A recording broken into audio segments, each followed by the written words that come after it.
Bismillah, velhamdülillah, və salatu və salamu ala Rasulillah, əmmə bə'd. Esselamu aleykum və rəhmətullahi və bərəkatuhu. Davam edirik Tövhid kitabının qiraətinə və qalmışdıq biz Tövhidin fəziləti və onun günahlara kəffarə olması fəsli. Müəllif rəhmətullah aleyh bu fəslin növbəti dəlil Əbu Səid Əl-Xudridən gələn hədisi nəql edir. Həmin hədisdə Peyğəmbər sallallahu aleyhi və səlləm buyurur ki, Qalə Musa, ya Rabbi. Musa, ey Rəbbim deyərək Rəbbinə səsləndi. Əlləməni şeyən əfkuruka və əd'uka bihi. Ey Rəbbim, mənə elə bir şey öyrət ki, onunla səni zikr edim, həmçinin onunla sənə dua edim. Qal, qul ya Musa, la ilahə illallah. Allah belə buyurur Musaya ki, de ey Musa, la ilahə illallah. Qal, kullu ibadikə yəqulunə hədə. Musa aleyhissalat buyurur ki, ey Rəbbim, sənin bütün qulların bu kəlməni deyir. Qal, ya Musa, Rəbbimiz Əzzə və Cəl buyurur ki, ey Musa, ləv ənə səməvati səbə və əmirəhunə غير والأرضين سبعة في كفة ولا إله إلا الله في كفة مالت بهن لا إله إلا الله. Deyir ki, ey Musa, əgər 7 qat səma, Allah xaric orada olanlar, oranın sakinləri və 7 qat yer tərəzinin bir gözündə və la ilahə illallah kəlməsi də tərəzinin bir gözündə olsa, təbii ki, la ilahə illallah olan gözü ağır basar. Bu hədisi İbn Hibban həmçinin Həkim səhihlərində rəvayət ediblər. Əbu Said ismi Said ibn Malik, ibn Sinan, ibn Ubeyd, Əl-Ənsəriyyü, Əl-Xəzrəciyyü, sahibiyyün, cəlilun. Həmçinin atası da böyük sahabələrdəndir. Uhudda kiçik olub. Yəni Uhudda döyüşməyib, çünki yaşı kiçik olub. Lakin Uhuddakı döyüşlərdən sonraki döyüşlərin hər birində iştirak edib. Və o Mədinədə 53 və 54-cü illərdə vəfat etmişdir. 63, 64 və ya 65-ci illərdə.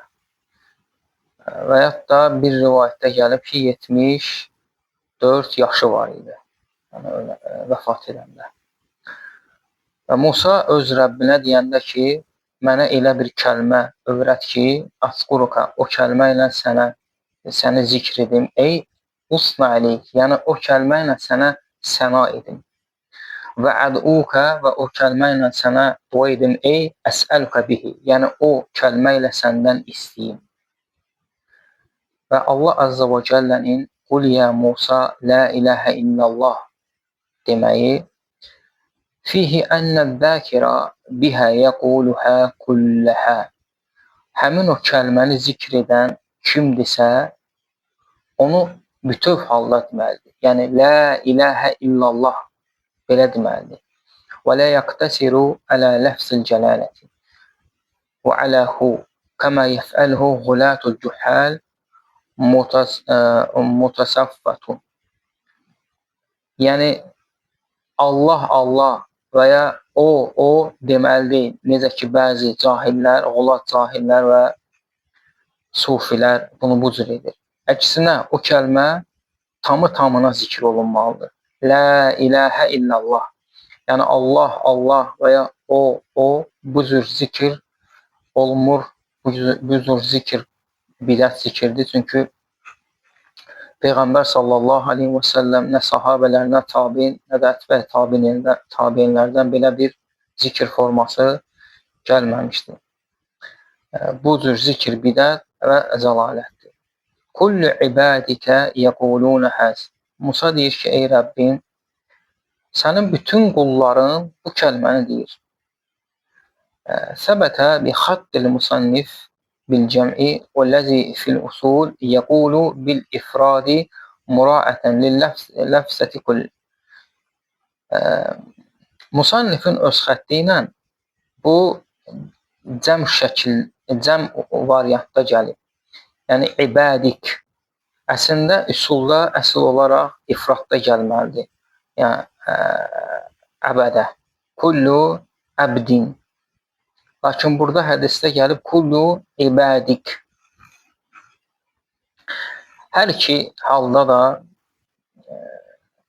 yəni İmam Əhmədin Musnədində Abdullah ibn Amr'dan gəlib cəm halda, yəni kullu ibadik. Necə ki, musannif bunu elə bu cür rəvayət edib. Yəni sən bu kəlməni sənin bütün qulların deyir. Ey innəmə uridu şeyən təxussuni bihi min beyni umum ibadik. Yəni Musa əleyhissalam deyir ki, ey Rəbbim, bu kəlməni sənin bütün kəslərin deyir. Yəni Musanın bu kəlməsində murad nə idi? Yəni Rəbbim, mənə elə bir kəlmə öyrət ki, o mənə xas olsun məxluqatının arasında. Yəni o məndə olsun. Və başqa bir rəvayətdə bu belə gəlir. Kulli ibadik yəqulun həz, qul la ilahə illallah, qalə la ilahə illə ənt, ya Rabbi innəmə uridu şeyən tuxassuni bihi. Bəzi rəvayətdə Musa deyir ki, ey Rəbbim, bunu sənin bütün qulların deyir. Yəni la ilahə illallah, səndən başqa ibadətdə haqq olan məbud yoxdur. Ey Rəbbim, mən səndən elə bir şey istəyirəm ki, o mənə xas olsun. Yəni onunla yalnız mən səni zikr edim, yalnız mən sənə dua edim.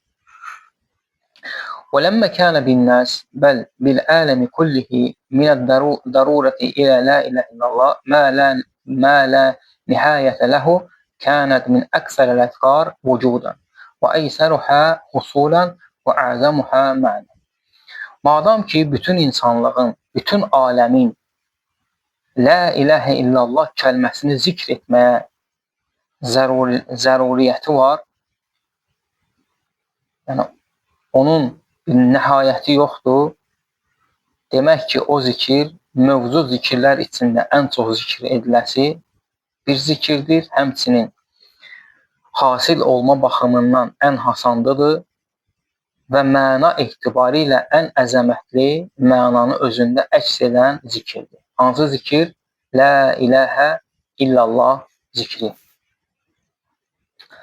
وَالْأَذَّامُ وَالْجُحَّالُ يَعْدِلُونَ عَنْهَا إِلَى الدَّعَوَاتِ الْمُبْتَدِعَةِ التي ليست في الكتاب ولا في السنة. Lakin avvamlar və cahillər həmin bu zikri hansı dua, bidət duaları ilə dəyişdirdilər. Hansı ki, o bidət duaları nə kitabda gəlib, nə də sünnədə gəlib. Zaten kitab və sünnədə gəlsəydi, bidət dualardan sayılmazdır. Yəni, bəzi avvamlar və bəzi cahillər La ilahə illallah zikrini başqa bir zikrə dəyişiblər ki, o zikrin əsli heç nə kitabda var, nə də sünnətdə. Və ona görə də bu zikir bidət zikirlərindən hesab olunur. Və Allah Əzzə və Cəllənin demək ki, Ənə səməvəti səbə və əmiruhunnə qeyri 7 qat göy, səmalar, mən xaric orada olan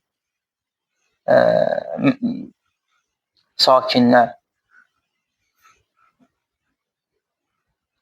Nasb olaraq səmavata atf olunub bu. Yəni Allah Əzzə və Cəllə demək istəyir ki, 7 qat səma vələv ənə səməvəti səbə və mən fihinnə minəl ümmə və orada olanlar, yəni oranın sakinləri, qeyrilləhi təalə, Allahdan başqa, var əldinə səbə və 7 qat göy və min fihinnə və orada olanlar, nə varsa, yerdə nə varsa, yerin altında 7 qat göy, yerin altından ta yerin üstündə olan nə varsa, o deyə fi kiffətil mizan, mizanın tərəzinin bir gözünə qoyulsa və la ilahə illallah fil kiffətil uxra və la ilahə illallah da tərəzinin bir gözünə qoysa, mələt bihinnə la ilahə illallah. Hökmən la ilahə illallah kəlməsi ağır gələcək.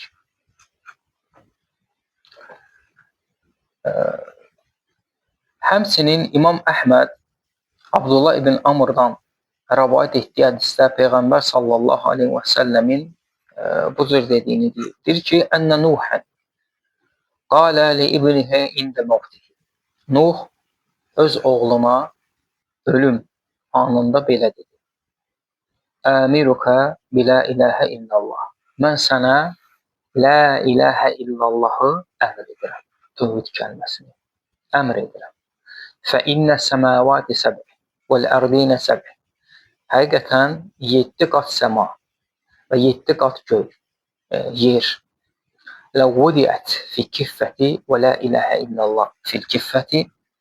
Yəni, həmin o 7 qat səma və 7 qat göy, 7 qat yer tərəzinin bir gözünə və la iləhə illallah da tərəzinin bir gözünə qoysa, rəcəət bihinnə la iləhə illallah. Şübhəsiz ki, la iləhə illallah olan göz ağır basar. وَلَوْ أَنَّ السَّمَاوَاتِ سَبْعَ وَالْأَرْضِينَ سَبْعَ كُنَّ حَلْقَةٌ مُبْحَمَةً قَسَّمْتُهُنَّ لَا إِلَهَ إِلَّا اللّٰهِ. Deyir, 7 qat səma və 7 qat göy yumuru bir halqa olsa, içi dolu, la ilahə illallah deyir, onu kəsər deyər. Fi kiffəti huvə bi kəsril kəv və təşdidil fə. Kə hərfinin kəsri və fə hərfinin ikili şəddəli olması kiffətil mizan, yəni tərəzinin gözü deməkdir. Mələt bihinnə rəcət, yəni ağır basardı. Nəyə görə? Və zəlikə ləmmə iştəmələt əleyhi mən nəfi şirk və təvhidullahu ləzi huvə əfdalul əməl və əsasul millə və din. Nəyə görə də ağır basmasın? Çünki o özündə şirki nəhv edir. Allah Azze və Cəllə tövhid edir. O tövhid ki, əməllərin ən fəzilətlisi, millət və dinin əsasıdır. Fəmən qaləhə bil-ixlasi vəl-yəqin və əmələ bimuqtadahə və ləvazimuhə və hüququhə və istiqamə ələ zəlik həzəl həsənətu lə yuvazinuhə şeyun. Əgər bir kimsə onu ixlas və yəqinliklə desə, onun gərəkdirdiyi, onun ləvazimlərini yerinə yetirsə, onun hüquqlarını yerinə yetirsə, tövhidin hüquqları, Allahın əmirləri və qadağaları, və istəqamu alə zəlik və bunun üzərində istiqamətdə olsa, bu elə bir həsənətdir ki, heç bir həsənət onunla ölçülməz. Ona görə o ağır gəlir. Allah Azze və Cəllə buyurur, İnnəl-ləzīnə qalu Rabbunallah ثم استقاموا فلا خوف عليهم ولا هم يحزنون. O kəslər ki, Rəbbimiz Allah deyib, sonra istiqamətdə olurlar. Onlara qorxu yoxdur. Onlar heç kədərlənməyəcək və üzülməyəcək. Və dallə əl-hədis alə ənə la iləhə illallah əfdəlü zikr. Və hədis dəlalət edir ki, la iləhə illallah zikri ən fəzilətli zikirdir.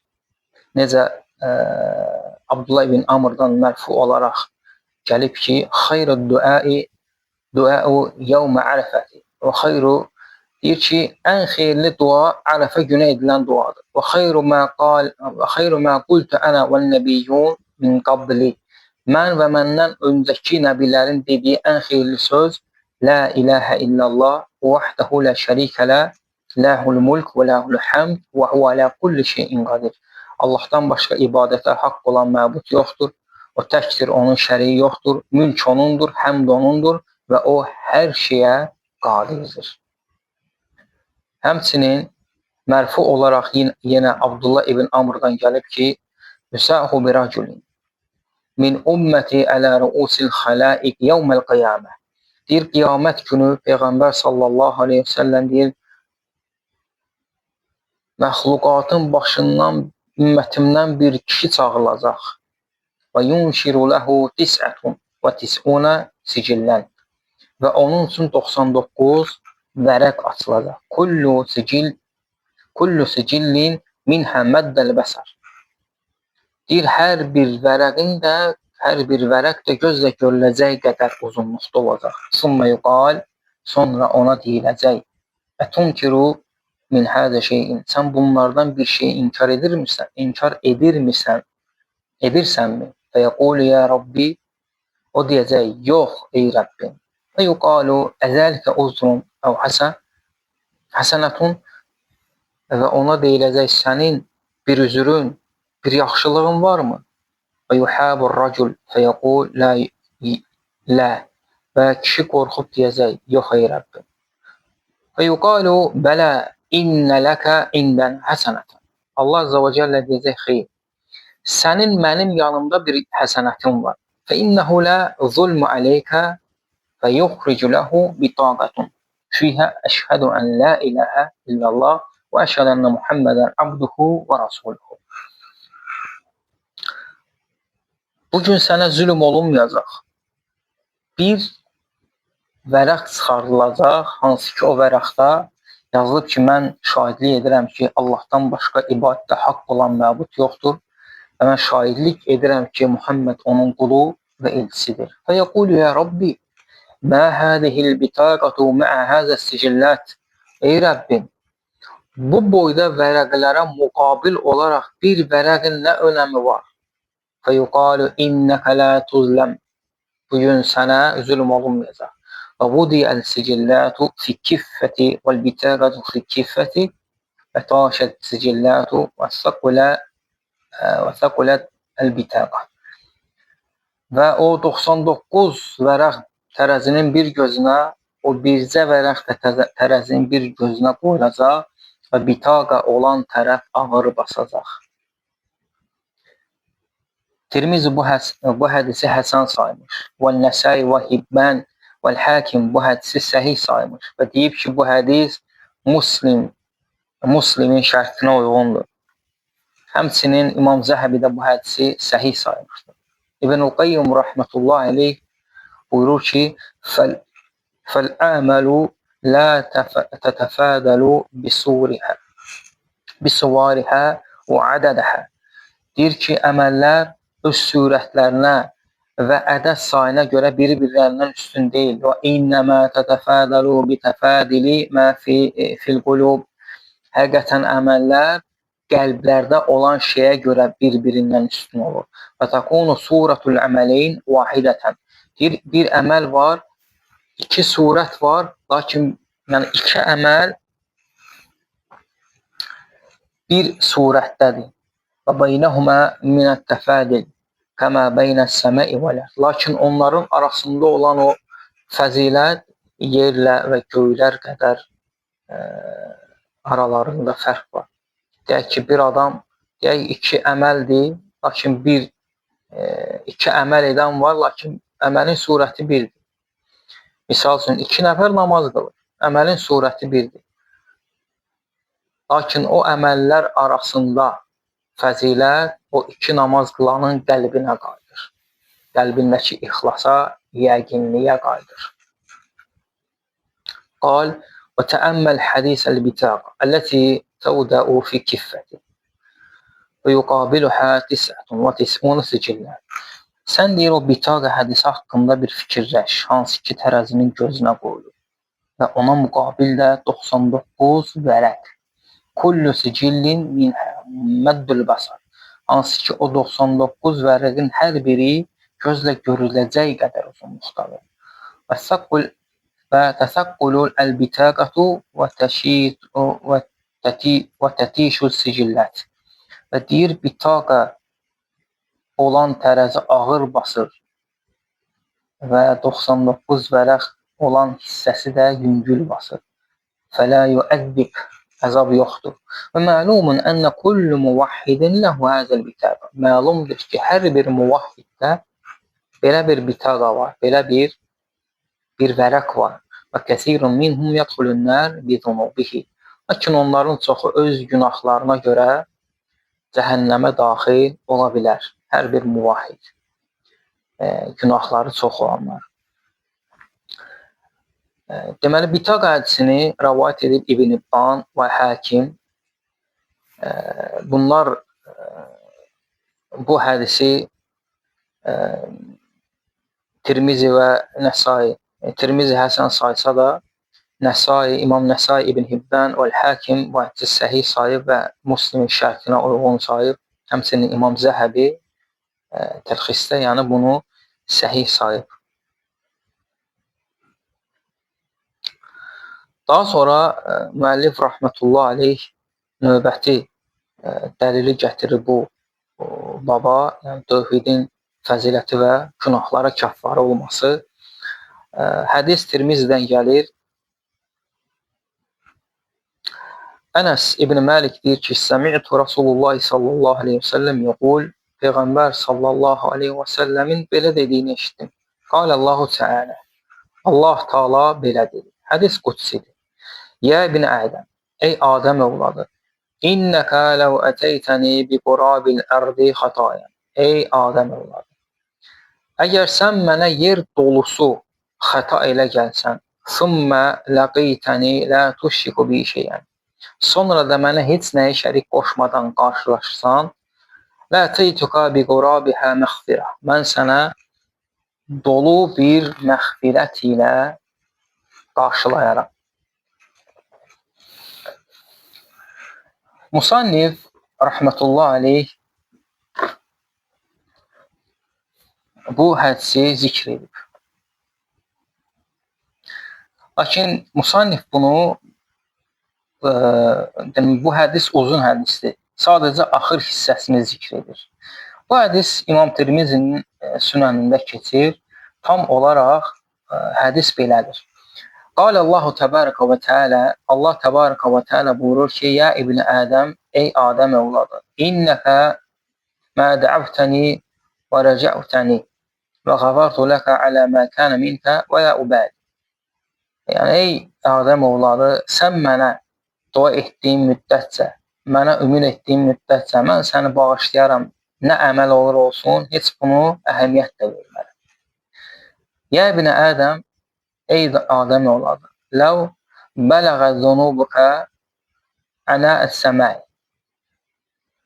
Ey Adəm övladı, əgər sənin günahın səma üzünə qədər qalxarsa, sümməstəxfərtəni, sonra sən məndən bağışlanma diləyərsənsə, istəyərsənsə, ғəfartu lək, səni bağışlayaram və lə ubəl. Buna əhəmiyyət də vermərəm. Sonra hədisin bizə olan şahid hissəsi, ya ibn Ədəm, ey Adəm övladı, innəkə ləv ətəytəni bi qurabil ərdi xatayan, sən mənə yer dolusu xəta ilə gəlsən, sümmə ləqiytəni lə tuşriku bi şeyən, sonra mənə heç bir şeyi şərik qoşmadan qarşılaşsan mənimlə, lə ətəytuka bi qurabihə məğfirə. Mən sənə məğfirət dolu bir qarşılaşma ilə qarşılaşaram səninlə.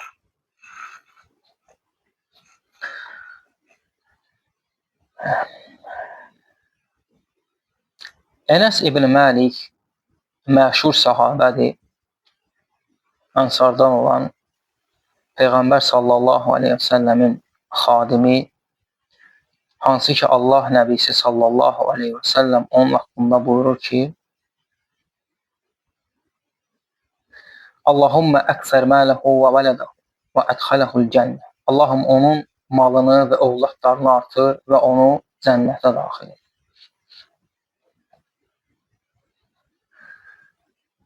Bu hədisi İmam Əhməd də rəvayət etmiş Əbu Zərdən bu mənada. Və orada olan ləfsdə və mən əmələ qurabil ərdi xatiyyətən, kim yer üzü qədər xəta bir əməl etsə, thumma laqiyani la yushrik bi shay'an, sonra mənə heç bir şey şirk etmədən qarşılaşsa, cəaltu laha mislaha məğfirə. Mən ona həmin yer dolusu qədər də məğfirətlə qarşılayaram onu.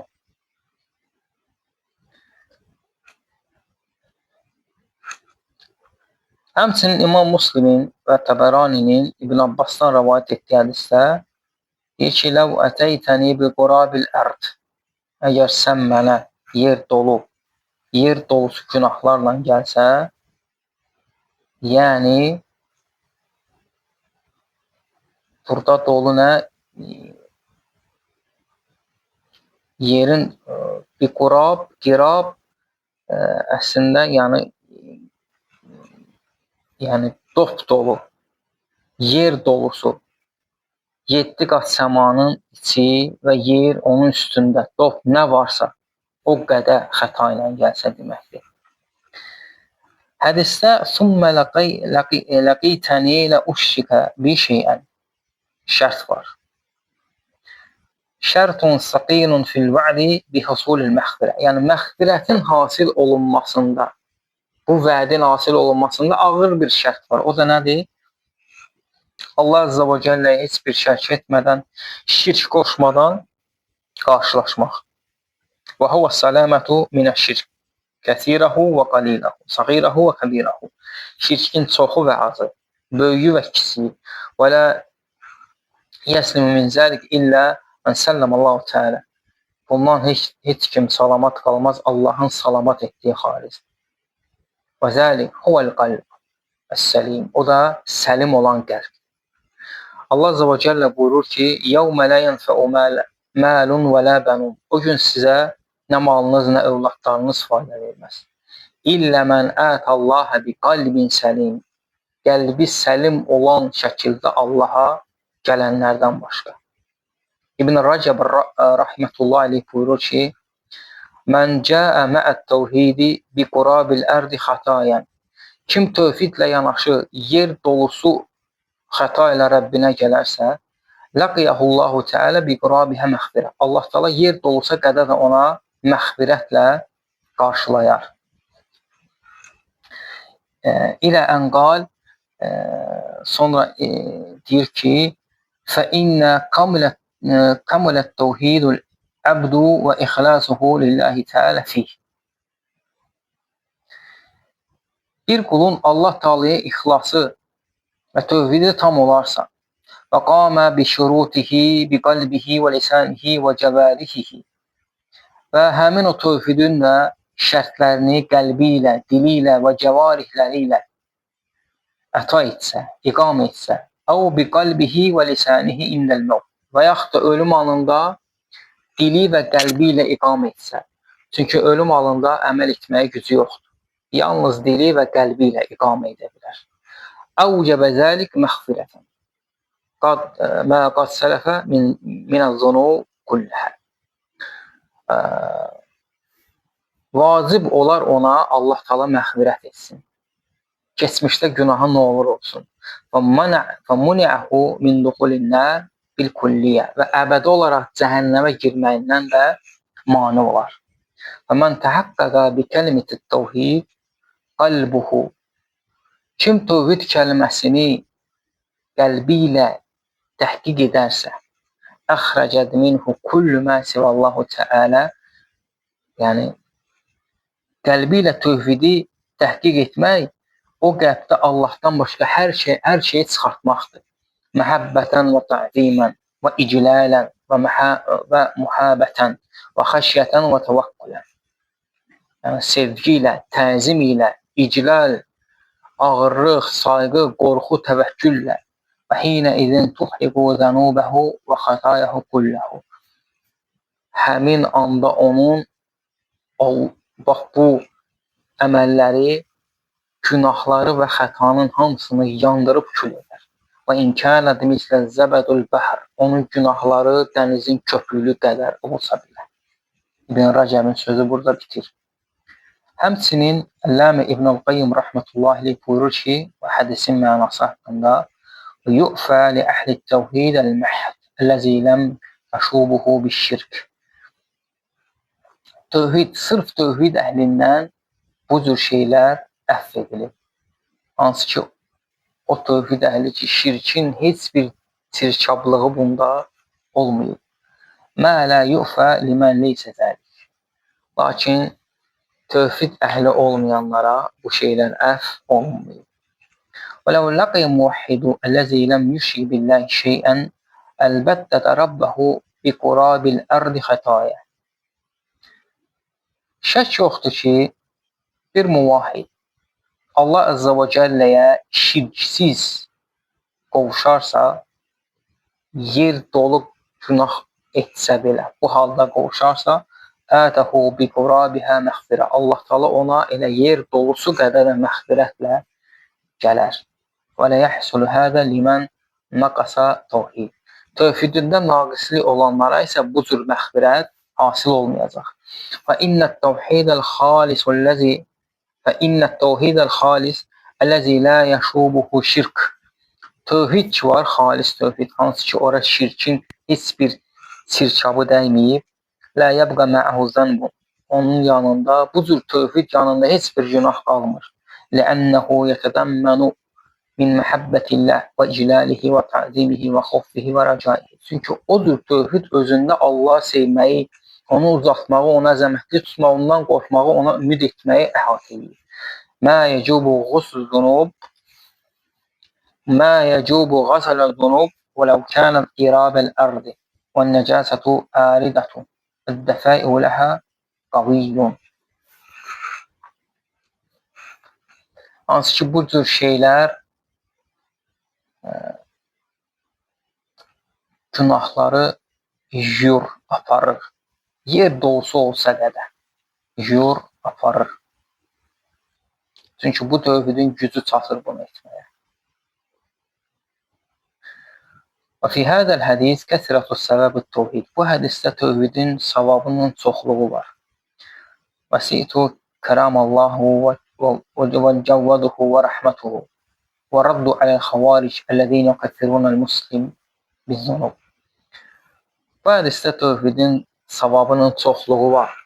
Allahın ikramının, əl-açıqlığının, rəhmətinin genişliyi var. Həmçinin xavariclərə rəddiyə var ki, o xavariclər günahlardan dolayı müsəlmanları təkfir edirlər. Və aləl mu'təzilətil qailin bimənziləti beynəl mənzilətəyn və hiyəl fusuq və yəqulu leysə bimu'min və la kafirun və yuxallidu finnər. O mu'təzilə ki, insanları iki mənzil arasında saxlayır. Deyir ki, o nə mömin deyil, nə kafir deyil və əbədi olaraq da cəhənnəm odunda qalacaq. Və səbəb, lakin doğru olan nədir? Qavlu əhli sünnəti. Sünnət əhlinin sözüdür. İnnəhu la yuslibu anhu ismul iman və la yu'tahu aləl itlaq. Yəni ondan iman ismi mütləq olaraq çəkilmir və ya mütləq olaraq verilmir. Bəl yuqalu, əksinə deyilir, huvə mümin, əsin, o asi bir mömindir. Əv müminun bil imanihi, fasikun bi kəbirətihi. Və yaxud da o imanına görə mömin, günahlarına görə fasikdir. Və lə hədə edil kitab və sünnə və icməl sələfin ümmə. Buna kitab, sünnət və sələfin ümmətinin icması dəlalət edir.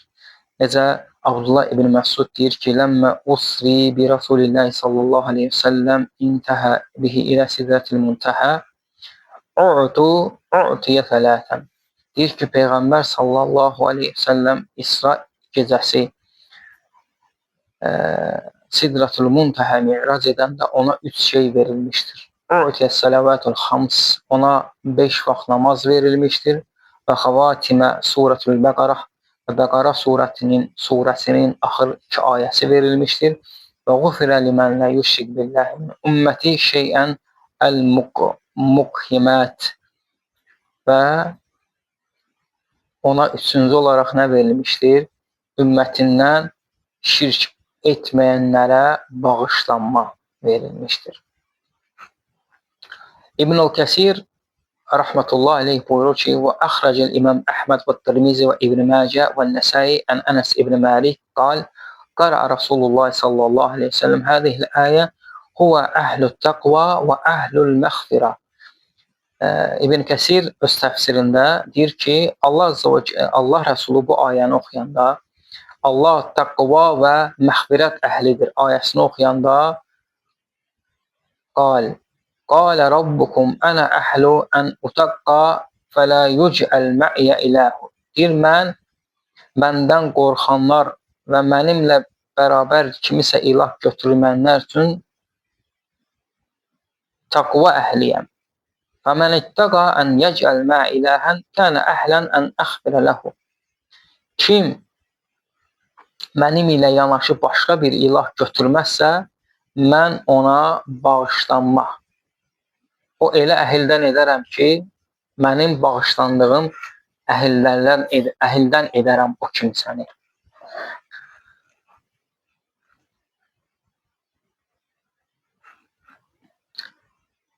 Daha sonra burada müəllif elə sözlər deyir ki, o sözlər məsaillərdə var. Ona görə bunu oxumuram, məsaillərdə oxuyacaq. Məsaillərdə buyurur ki, Əl-əvvəl, ilk məsələdə sə'atu fədlillah. Allah Azza və Cəllənin fəzilətinin genişliyi. Allah Azza və Cəllənin fəzilətinin genişliyi. Bu babda keçən hər bir ayə, hər bir hədis zaten Allahın fəzilətinin genişliyinə dəlildir və onu şərh edir. İkinci məsələdə müəllif buyurur ki, kəsrətus səbəbit təvhid indəllah. Allah qatında tövhidin savabının çoxluğu. Çünki sən nə ilə gəlirsən gəl, şirk etmə. Tövhidlə gəldikdən sonra Allah səni əfv edəcək. Hətta sən cəhənnəmə daxil olsan belə. Üçüncü məsələ, təqfiruhu mə'ə zəlik lizzunub. Tövhidin günahları nə qədər olur olsun, tövhidin günahlarını silməsidir. Dördüncü məsələ, Ən'am surəsində keçən ayələrin təfsiridir. Beşinci məsələ, təəmməl xəms ləvvəti fi hədisi Ubədə. Ubədənin hədisində olan o 5 şeylər haqqında düşün. 5 şeylər haqqında düşün. Çünki biz dedik ki, müəllif bu fəsildə La ilahə illallahını ümumi gətirdikdən sonra İtbən hədisində artıq La ilahə illallahı qeydli olaraq gətirir. Çünki Utbən hədisində, Ubədə hədisində kim bu cür şeylərə şahidlik edərsə, ümumi ləfslərlə gəlib, lakin İtbən hədisində kim la ilahə illallahını artıq qeydlərlə, Allahın üzünü axtararaq deyərsə, qeydlərlə gəlir, qeydlərlə. Altıncı məsələ, ənnəkə izə cəməətə beynəhu və beynə hədis İtbən və mə bə'dəhu təbəyyənə ləkə mənə qavli la ilahə illallah və təbəyyənə ləkə xətəu məğrurin. Sən deyir, Ubədə hədisi ilə İtbən hədisini birləşdirsən, artıq sənə La ilahə illallah kəlməsinin mənası bəyan olar. Hansı ki, bir çoxları onun mənasına xəta edib, o aldananlar. 7-ci məsələ, tənbihu li-şərtilləzi fi hədisi İtbən. İtbənin hədisindəki olan o şərtə tənbih, xəbərdarlığın. Çünki İtbəndə gələn La ilahə illallahla bağlı hədislər hamısı qeydlə gəlib. Ümumi yox, qeydli olaraq gəlib. 8-ci məsələ, Kunul enbiya yuhtəcunə lit-tənbih alə fədli la ilahə illallah. Peyğəmbərlərin də la ilahə illallah kəlməsinin fəzilətinə dair fəzilətinə barədə yenə də tənbih, xəbərdarlıq olmalarına ehtiyaclı olması. Çünki Allah Taala deyir ki, ey Musa, de, la ilahə illallah.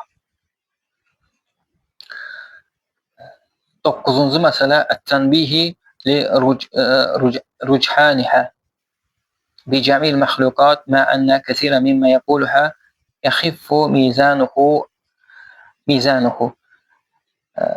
La ilahə illallah kəlməsinin ağırlığına tənbih etmək, xəbərdarlıq, diqqət etmək, bütün məxluqata ağır gələcək. Bəli, insanların çoxu onu deyir, lakin mizanları yüngül gələcək. Bəli, insanların çoxu la ilahə illallah desə də, qiyamət günü mizanları yüngül gələcək. Müəllifin dediyinə görə. Çünki onlar o kəlmənin ya mənasını bilmədən deyirlər və yaxud da bilib onun ləvazimlərini, onun gərəkdirdiyi şeylərini nə dilləri ilə, nə qəlbləri ilə, nə cəvarih əməllərlə iqamə etmirlər. 10-cu məsələ, nassu ələ ənməl ərdinə səbu qəs-səməvat. 10-cu məsələ, nasdır ki, yer də səma kimi 7 qatdır. 11-ci məsələ, ənələhünnə ümmərən.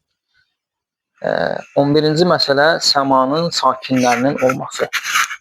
12-ci məsələ isbatu sifəti xilafən lil əş'əriyyə.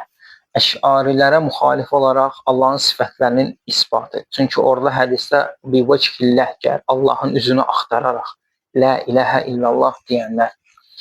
13-cü məsələ innəkə idə ərəftə hədis Ənəs. Sən deyir Ənəsin hədisini bildikdən sonra ərəftə ənə qavluhu fil hədisi itbən fə innəllah hərrəm ələnlər mən qal la ilahə illallah yəbtəq bizəl bivəcihilləh ənəhu tərqu şirk leysə qavlihə billisən. Deyir, Ənəs İbn Məlikin hədisini biləndən sonra, bayaq zikr etdiyimiz Ənəs İbn Məlikin hədisini biləndən sonra, hansı ki, Allah Teala'ya yerlər qədər günahla gəlsə və tövfidlə gəlsə, Allah onu yerlər doğrusu qədər məğfir edəcək. Bu hədisi biləndən sonra deyir, sən deyir, Ənəs itbənin hədisini biləsən ki, şirki tərk etmə dil ilə deməkdən ibarət deyil. Təkcə bu deyil yəni. 14-cü məsələ təəmmül el-cəm'i beynə qavli İsa və Muhammedin əbdillahi və rasulihi. Musa ilə İsa peyğəmbərlə Muhammed peyğəmbər arasında peyğəmbərin Allahın qulu və onun rəsulu olduğunu cəm et. Yəni, hər ikisi də Allahın qulu və rəsuluydu. 15-ci məsələ mərifətü ixtisəsi İsa bi qavlihi kəlimətillah. İsa'nın o Allahın kəlməsidir sözü ilə xüsusiləşməsi. 16-cı məsələ mərifətü qavlihi ruhun minhu. Ondan olan bir ruhdur deyilməsi. 17-ci məsələ mərifətü fədlil iman bil cənnəti və nər. İmanın fəzilətini, yəni cənnətə və cəhənnəmə olan imanın fəzilətini bilmək. 18-ci məsələ mərifətü qavli ələ mə kənə minəl əməl. Nə əməl olur olsun sözünü bilmək. Nə əməl olur olsun, əgər tövhidin varsa, nə günahın olur olsun, Allah səni əbədi cəhənnəmdən qurtaracaq. 19-cu məsələ mərifətü ənəl mizən ləhu kiffətən. Bil ki, tərəzinin iki gözü var. 20-ci məsələ mərifətü zikri vəcih. Vəcih, Allahın vəcih sifətinin zikr olunması. Və burada məsələlər bitir, bu fəsildə bitir. Deməli, burada biz anladıq ki, la ilahə illallah ümumi şəkildə deyilsə də, sonra onu qeydli şəkildə Allah nəbisi bizə izah verib və bu onu göstərir ki, la ilahə illallah deyən kəs onun mənasını bilməli, onun gərəkdirdiyi, onun ləvazimlərini həm qəlbi ilə, həm dili ilə, həm cəvarih əməlləri ilə iqamə etməli və bunu ixlas və yəqin şəkildə etməlidir. Allahdan istəyirəm ki, Allah bizi tövhid əhli etsin və tövhid üzərimizdə canımızı alsın və bizi ona tövhid ilə qarşılaşan qullarından etsin. Həqiqətən o buna qadirdir. Və barakallahu fikum. Esselamu aleykum və rahmetullahi və barakatuhu.